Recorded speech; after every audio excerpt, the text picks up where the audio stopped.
Did you notice if Philip was he getting frustrated by the third quarter?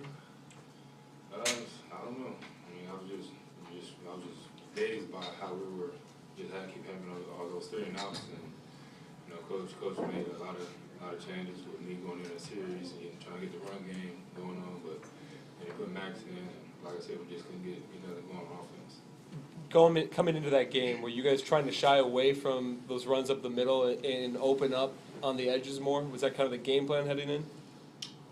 We're just trying to get our running game back to normal. I mean, that was the main reason for me to get that series in. I was supposed to have more than one series, but things didn't go our way on the offense side of the ball, and we wanted to move the ball, so that's what happens.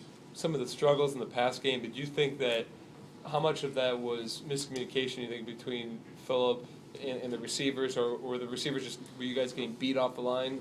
That was an issue at Nebraska. Did you think that was a problem today? I would say it was a little bit of both. You know, we just got to be able to communicate as receivers and quarterback group, and that's one thing that's holding us back from being that more of an explosive offense, is being on the same page, and we got to work on that these next 15 practices. Did you feel like Michigan State knew that when you were in there, you were in there?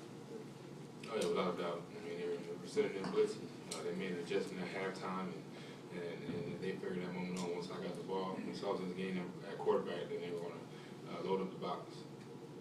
This senior class has obviously been through a lot, and when you take the field in the second half and Coach Kill's not on the sideline, are you guys kind of leaning on the experience that you've all been through, or did it just seem surreal to finish this game? Actually, I had no idea he wasn't on the sideline for the longest until one of the players pointed it out.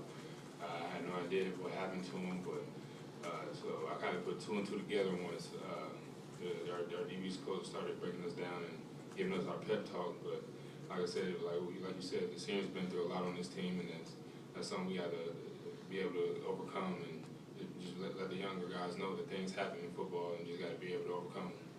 I mean, because a fan watching might say, well, the coach wasn't there, the team had a tough second half, like it correlates. But do you feel like it had nothing to do with your performance, at least? No, not at all. I mean, the coach's job is just to coach. I mean, we're the players. We don't want to go out there and go to war all four downs. But like I said, the coach is there for our support and tell us what to do. But we're the ones that should be able to go out there and execute the game plan. And that's something we didn't do on offense. MarQueis, you guys have been through this with Coach Kill now a couple times. I mean, do you feel confident that everything, when something like this happens, that he's in good hands, or is there still any concern on the team?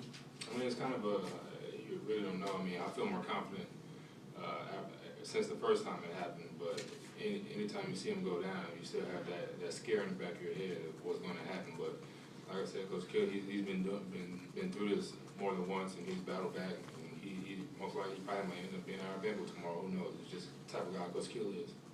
Your perspective on the sideline, was Le'Veon Bell about as good as advertised?